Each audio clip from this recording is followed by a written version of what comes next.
Hello and welcome to my YouTube channel Hindi class with साक्षी।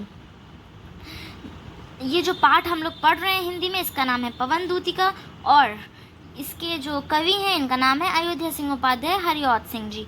जो हमारी पिछली 3 वीडियोस थी उसमें मैंने इनके आगे के पदों का अर्थ समझाया हुआ है। तो अगर आपने नहीं देखी हैं तो पहले उन वीडियोस को देखिए, उसके बाद आप इस वीडियो को देखिए और इसको समझिए, लाइक कीजिए एंड शेयर कीजिए। और वो जो उसके आगे के पद थे अब उनको हम समझाएंगे। चलिए बढ़ते हैं अपनी अगली पंक्तियों की ओर। चलिए पढ़ते हैं। सांचे ढाला सकल वपु है दिव्य सौंदर्यशाली, सत पुष्पों सी सुरभि उसकी प्राण संपोषिका है। दोनों कंधे वृषभ वर से हैं बड़े ही सजीले, लंबी बाहें कलब कर सी शक्ति सी पेटिका है, शक्ति की पेटिका है। चलिए इनका अर्थ समझते हैं। जो ये पंक्तियां हैं इनमें जो राधा जी हैं वो श्री कृष्ण की सौंदर्य का वर्णन करते हुए कहती हैं कि उनका जो संपूर्ण शरीर है वो दिव्य सौंदर्यशाली है। जो उनका संपूर्ण शरीर है वो दिव्य सौंदर्यशाली है। उनके शरीर, उनकी जो छवि है वो अलौकिक है। उनका शरीर ऐसे प्रतीत होता है कि मानो जो उनका शरीर है वो सांचे में ढला हुआ मूर्ति के समान है और मूर्ति के समान आकर्षक है। जो देखिए इस पे लिखा भी हुआ है, सांचा ढाला सकल वपु है दिव्य सौंदर्यशाली। ऐसा लग रहा है कि जो सांचे में ढला हुआ पूरा शरीर जो उनका है वो मूर्ति के तरह ही दिव्य सौंदर्यशाली है। जैसे कि मूर्ति होती है वो बहुत ही आकर्षित होती है, उसमें कोई भी कमी नहीं होती। उसी प्रकार उनका जो शरीर है श्री कृष्ण का वो ऐसा प्रतीत होता है जैसे कि मानो सांचे में ढली हुई मूर्ति हो, आकर्षित जो करती हो ऐसी मूर्ति हो सांचे में ढली हुई।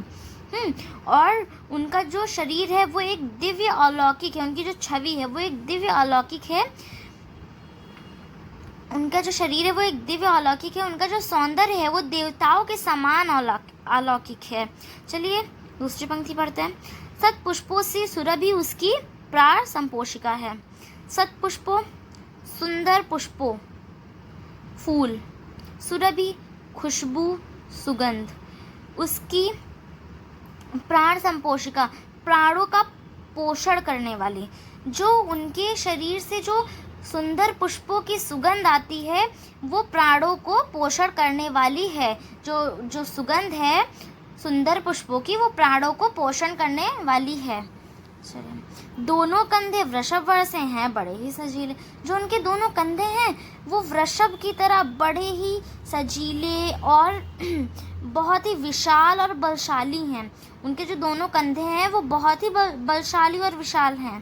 फिर लंबी बाहें कलब कर सी शक्ति की हैं पेटिका।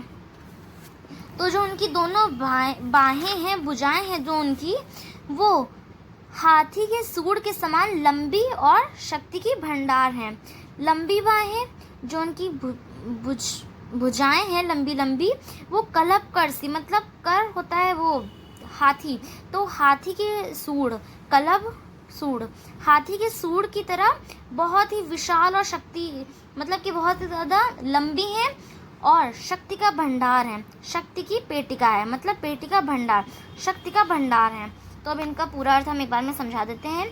जो राधा जी हैं वो श्री कृष्ण के सौंदर्य का वर्णन करते हुए कहती हैं कि जो श्री कृष्ण का शरीर है वो बड़ा ही अलौकिक, बहुत ही ज़्यादा सौंदर्यवान है और उनकी जो छवि है वो अलौकिक है। उनका शरीर सांचे में ढला हुआ मूर्ति के समान आकर्षक है और उनके पास से जो सुगंधित सुंदर फूलों की जो सुगंध है वो आती है, वो एकदम प्राण का पोषण करने वाली है। जो सुंदर पुष्पों की सुगंध है वो प्राणों का पोषण करने वाली है। और उनके जो दोनों कंधे हैं वो बड़े ही विशाल, वृषभ की तरह बड़े ही विशाल और बड़े ही शक्तिशाली हैं। और जो उनकी लंबी लंबी भुजाएं हैं वो जो हाथी की सूंड होती है उसी के समान जो उनकी दोनों भुजाएं हैं वो लंबी हैं और शक्ति की भंडार हैं। उनकी जो दोनों भुजाएं हैं वो हाथी की सूंड की तरह लंबी हैं और शक्ति का भंडार है। बस इन पंक्तियों में सिर्फ इतना ही। चलिए बढ़ते हैं अपनी अगली पंक्ति की ओर। आगे इन पंक्तियों में क्या है, चलिए पढ़ते हैं। राजाओं सा सिर पर लसा दिव्य आपीड़ होगा, शोभा होगी उभय श्रुति में स्वर्ण के कुंडलों की, नाना रत्नकलित भुज में मंजू केयूर होंगे, मोती माला लसित उनका कंबू सा कंठ होगा। अब इसमें भी जो राधा जी हैं वो श्री कृष्ण के सौंदर्य का वर्णन करते हुए कहती हैं कि उनके सिर पर दिव्य राजाओं के समान मुकुट होगा जो सुशोभित हो रहा होगा। राजाओं सा सिर पर लसा दिव्य आपीड़ होगा, राजाओं के समान जो उनका सर है उसके ऊपर एक दिव्य मतलब अलौकिक सौंदर्य सुशोभित होता हुआ, मतलब कि उनके सर पे राजाओं के समान एक मुकुट होगा जो कि अलौकिक हो रहा होगा, दिव्य हो रहा होगा, सुशोभित हो रहा होगा। ठीक है, फिर है वो दोनों कानों में सुंदर स्वर्ण से कुंडल पहने हुए होंगे, शोभा होगी श्रुति में स्वर्ण कुंडलों की, मतलब कि जो उनके उन्होंने ना दोनों कानों में, उभय में दोनों होता है, तो जो उनके दोनों कान हैं उसमें उन्होंने स्वर्ण के कुंडल पहने हुए होंगे, सोने के कुंडल पहने हुए होंगे जो कि उनकी और भी शोभा बढ़ा रहे होंगे। उनके कानों के में सुंदर स्वर्ण के कुंडल पहने होंगे उन्होंने। ठीक है, फिर है नाना रत्नकलित भुज में मंजू केयूर होंगे। इसका अर्थ ये है कि जो उनके जो हाथ हैं, उनकी भुजाएं हैं, उसमें उन्होंने भुजा बंद पहना होगा, मतलब बाजू बंद जैसे होते हैं वैसे भुज बंद उसको बोलते हैं, तो भुज बंद पहने होंगे। भुजाओं में उन्होंने अपने मोतियों की माला से उनका कंठ जो होगा, गला होगा, वो भी लसा हुआ होगा, जैसे इसमें लिखा हुआ है लसा हुआ, मतलब कि टाइट, मतलब कस के उसको पूरे अच्छे से खूब ढेर सारे मोतियों के जो माला होते हैं वो उनके गले पे होंगे। नाना रत्न भुजे के मंजू केयूर होंगे, मतलब उनकी जो भुजाएं हैं उसमें भुजबंद होंगे, और मोती माला लसित उनका कंबूसा कंठ होगा, और उनके गले में मोतियों की माला अच्छे से लगी हुई होंगी, लसी हुई होंगी, और उनका जो मोतियों से माले पहने हुए जो कंठ है वो एकदम शंख की तरह सुशोभित हो रहा होगा, एकदम शंख के समान लग रहा होगा, एक जो शंख होता है उसके समान लग रहा होगा, शंख के समान उनका जो गला है, कंठ है, वो प्रतीत हो रहा होगा। चलिए एक बार फिर से इसको पूरे को पढ़ लेते हैं। जो राधा जी हैं वो श्री कृष्ण के सौंदर्य के बारे में कहती हैं कि उनके सिर पर एक दिव्य राजाओं के जैसा मुकुट होगा, कानों में सुंदर स्वर्ण के कुंडल पहने होंगे, उन्होंने विभिन्न प्रकार के सुंदर रत्न जड़ित भुजबंद की पहने हुए होंगे अपनी भुजाओं में, और मोतियों की माला से उनका कंठ गला लसा हुआ होगा। उनका जो कंठ है वो शंख के समान है और उस पे मोती की माला बहुत सुशोभित हो रही है। ये इसका पूरा अर्थ हो गया। राजाओं के जैसे जैसे सिर पे मुकुट होता है वैसे उनके सिर पे मुकुट होगा, वो बहुत सुशोभित हो रहा होगा, और उनके दोनों कानों में सोने के कुंडल होंगे, स्वर्ण कुंडल होंगे, और उनके बाजू में भुजाओं में भुजा बंद होंगे, और वो भी बहुत ज़्यादा रत्न जड़ित होंगे, और उनके जो कंठ होगा शंख के समान, जो उनका कंठ है उसे मोतियों के माला लसी हुई होंगी, पहने हुए होंगे वो गले में, जो कि बहुत ही ज़्यादा सुंदर होगी और बहुत ही ज़्यादा सुशोभित हो रही थी, ये हो रही होगी। ये ख़त्म हो जाता है ये पंक्तियाँ। अब बढ़ते हैं अपनी अगली पंक्तियों की ओर। चलिए पढ़ते हैं अपनी अगली पंक्तियाँ। तेरे में है ना या गुण जो तू व्यथाएं सुनाए, व्यापारों को प्रखर मति और युक्तियों से चलाना, बैठे जो हो निज सदन में मेघ सी कांति वाले, तो चित्रों को इस भवन के ध्यान से देख जाना। इसमें जो राधा रानी है पवन को दूतिका बनाकर भेजती हैं, तो यह कहती हैं कि तेरे में इतना साहस नहीं है, तेरे पास मतलब कि तेरे पास अर्थात तेरे पास मुख तो है नहीं कि जो तू सारी मेरी व्यथा है जो कि त्यों सुना दे। राधा रानी कहती हैं पवन को दूतिया का बनाते वक्त कि तेरे में इतना साहस नहीं है कि तू, अर्थात तेरे पास मुख तो है नहीं कि तू जाके सारी व्यथाएं मेरी जो कि तो सुना दे।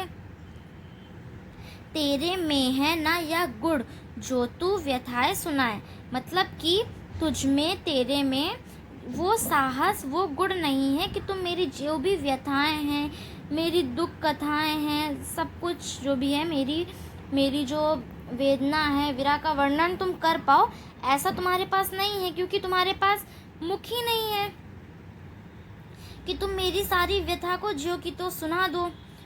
व्यापारों को प्रखर मति और युक्तियों से चलाना, मतलब तो तुम्हारे पास ऐसा है तो नहीं कि तुम मेरी सारी कथाएं ऐसे जाके सुना दो।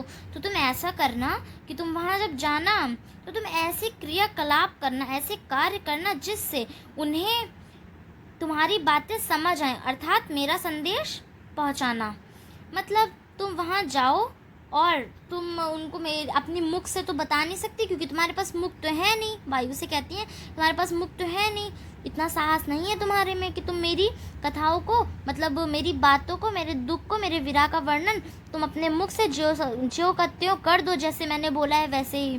तो तुम ऐसे क्रियाकलाप करना जिससे उनको तुम्हारी बातें समझ में आए और उन तक मेरा संदेशा पहुँच जाए। तुम मेरा संदेशा उन तक पहुँचा देना।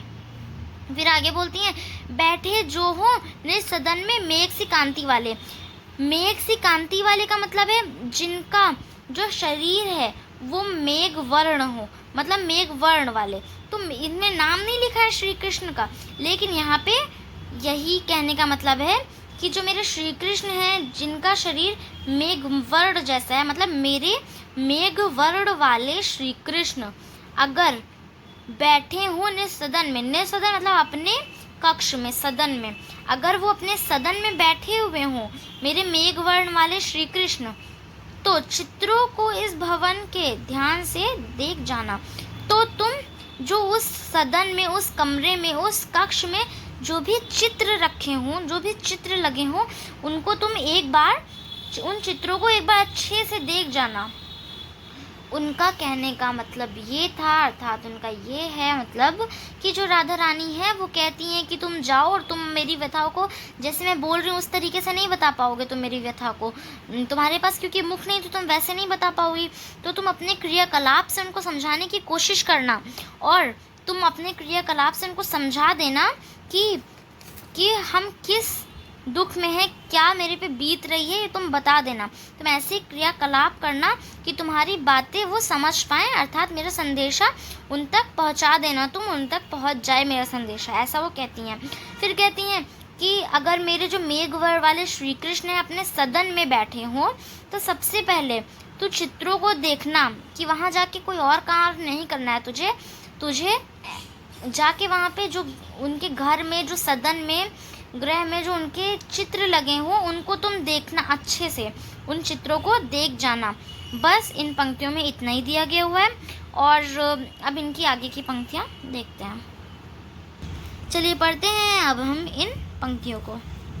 जो चित्रों में विरह वधुरा का मिले चित्र कोई, तो जाके निकट उसके भाव से यूं हिलाना, प्यारे होके चकित जिससे चित्र को और देखें, आशा है यो सूरती उनकी हो सकेगी हमारी सूरती। तो अब इसमें जो राधा जी हैं वो कहती हैं वायु से कि जो चित्र होंगे वहाँ पे, जो चित्र में विरह वधुरा मिले चित्र कोई, मतलब कि वहाँ जो भी चित्र होंगे, जितने भी चित्र होंगे, अगर उसमें से कोई ऐसा चित्र होगा जिसमें कोई स्त्री अपने प्रेमी के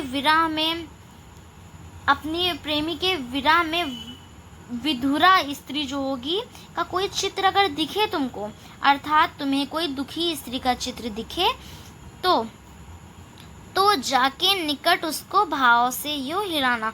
तो तुम उसके पास जाना, उसके निकट जाना और उसको इस भाव से हिलाना कि मेरे जो श्री कृष्ण हैं वो उसको देख के चकित हो जाएं, वो उसको देखने लग जाएं।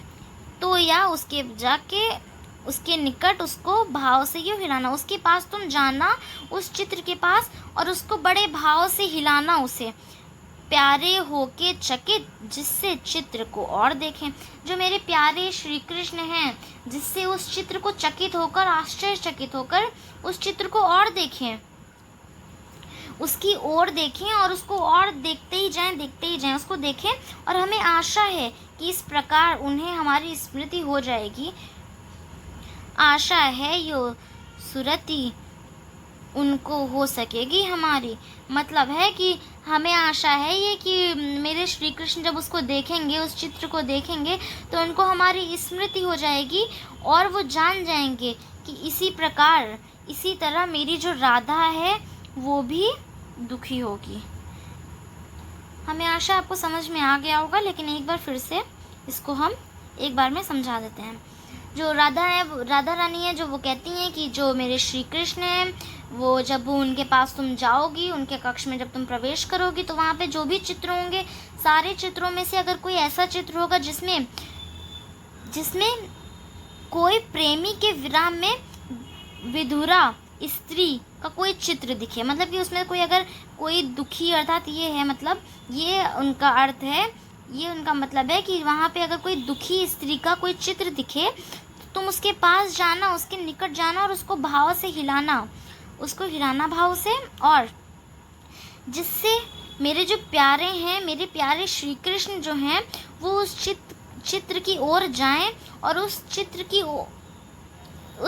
की ओर देखें और उसको देखते रहें। और मुझे आशा है कि वो उसको देखकर उन्हें हमारी स्मृति ज़रूर होगी, उन्हें यह स्मृति ज़रूर होगी कि इसी प्रकार मेरी जो राधा है वो भी दुखी होगी मेरे विरह में। यहीं पे ये ख़त्म हो जाता है। और आज के लिए बस ये चार पद्यों का अर्थ मैंने समझा दिया हुआ है और आशा है कि आपको समझ आए। मैंने तो पूरी कोशिश की है कि आपको समझ में आए। और बाकी के अर्थ को देखने के लिए मेरे चैनल को सब्सक्राइब कीजिए, बेल आइकन क्लिक कीजिए, ताकि मेरी जो न्यू वीडियोज़ आएँ उसकी नोटिफिकेशन आपके पास आ जाए और आप उसको देखिए। प्लीज़ लाइक कीजिए एंड शेयर कीजिए एंड कमेंट कीजिए। Thank you so much. मिलते हैं अपनी अगली वीडियो में। Thank you so much.